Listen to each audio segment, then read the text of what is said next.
মুখ্যমন্ত্রী নামাজ পড়ে বলছেন দাঙ্গা করবেন না, দাঙ্গা হতে দেবেন না। তার মানে মুসলমানরা দাঙ্গা করে নাকি? মুসলমানরা দাঙ্গাবাজ?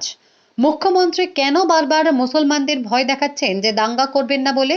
বর্ধমান শহরের ডিভিসি মাঠে কানাই নাটশাল এলাকায় শুক্রবার প্রাতঃভ্রমণে এসে বড়নীলপুর বাজারে চা ক্রমে যোগ দিয়ে সাংবাদিক মুখোমুখি হয়ে মুখ্যমন্ত্রীকে কটাক্ষ করলেন বর্ধমান দুর্গাপুর লোকসভা কেন্দ্রের বিজেপি প্রার্থী দিলীপ ঘোষ। বিজেপির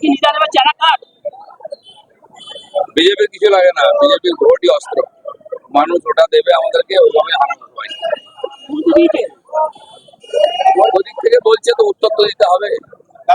যে যে ভাষা বোঝে বলতে হবে ওটাই। সমস্ত নেতারা কিরম ডায়লগ, হাত ভাঙবে পা ভাঙবে, চেলা কাঠ কেন গোটা কাঠও দেবো। চুপ করে বসে থাকতে আসেনি, যে যা ইচ্ছা বলে যাবে আর চুপ করে থাকবে। ওই দিন চলে গেছে, বিজেপি পুরোপুরি জবাব দেবে।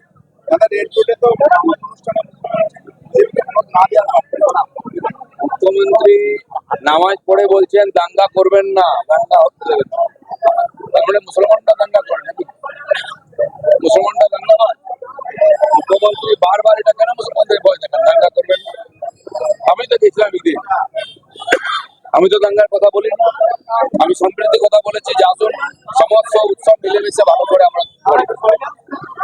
মুসলমানদের দেখলে মমতা ব্যানার্জির দাঙ্গার কথা মনে করেন, মুসলমানদেরকে দাঙ্গা করতে বলছেন। গতবার রামনবমীতে তাই হয়েছে, রামনবমী এলে দাঙ্গা আসে।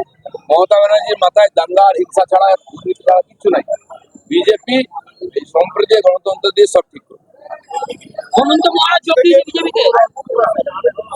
বিজেপির এমপি ছিলেন আর কি, ঠিক আছে, ভালো কথা। অনেকদিন ধরে বাইরে থেকে আমাদের সাপোর্ট করেছেন, এবার পুরোপুরি আমাদের হয়ে লড়বেন। আজ থেকে অভিষেক বন্দ্যোপাধ্যায় ঠিক আছে, আছে নাকি আপনার দুজন মিলে লাফালাফি করছেন, কি করতে পারেন দেখা যাক, জনতা ঠিক করবে। দাদা সাধারণত কালকে বলেছে যে সিবিআই তদন্ত হয়েছে, ভালো হয়েছে, এটাকে তৃণমূলের পক্ষে ওকে সিএমসি ওকে ফাঁসিয়েছে, ওকে দিয়ে ইউজ করেছে, টাকা তুলেছে, ভোট করিয়েছে। এবার বাঁচাবার চেষ্টা করলো 2 মাস, এবার ছেড়ে দিয়ে আল্লাহর হাতে। ও কি করবে? ওকে ইউজ করে শেষ করে দেওয়া, ও যেন সারা জীবন বেরোবে না। তো সিবিআই ইনকোয়ারি হলে ও কেন একা দোষী হবে? যারা যারা দোষী সব ধরা পড়ে। আমি তো শেষ পর্যন্ত বলি, মমতা ব্যানার্জি যখন বিরোধী পক্ষে ছিলেন তখন সিবিআই কথা বলতেন, যেই সরকার এসে দুর্নীতি করলেন তখন সিবিআই বিরোধিতা করছেন। ওনার পার্টির লোকেরাও সিবিআই চাই, ইডি চাই, আজ সাজাহান হচ্ছে। এদিন তিনি চা চক্র শেষ করে বড়নীলপুর শ্রীগুরু আশ্রমে যান পুজো দিতে। দিলীপবাবু তৃণমূলের উদ্দেশ্যে বলেন, ওদের নেতারা কেমন ডায়লগ দিচ্ছে, কি বলছে, উত্তেজিত হয়ে হাত ভাঙবে পা ভাঙবে। আমি তো চুপ করে বসে থাকতে আসিনি। চেলা কাঠ কেন গোটা কাঠও দেব। ওই দিন চলে গেছে, বিজেপি পুরোপুরি জবাব দেবে।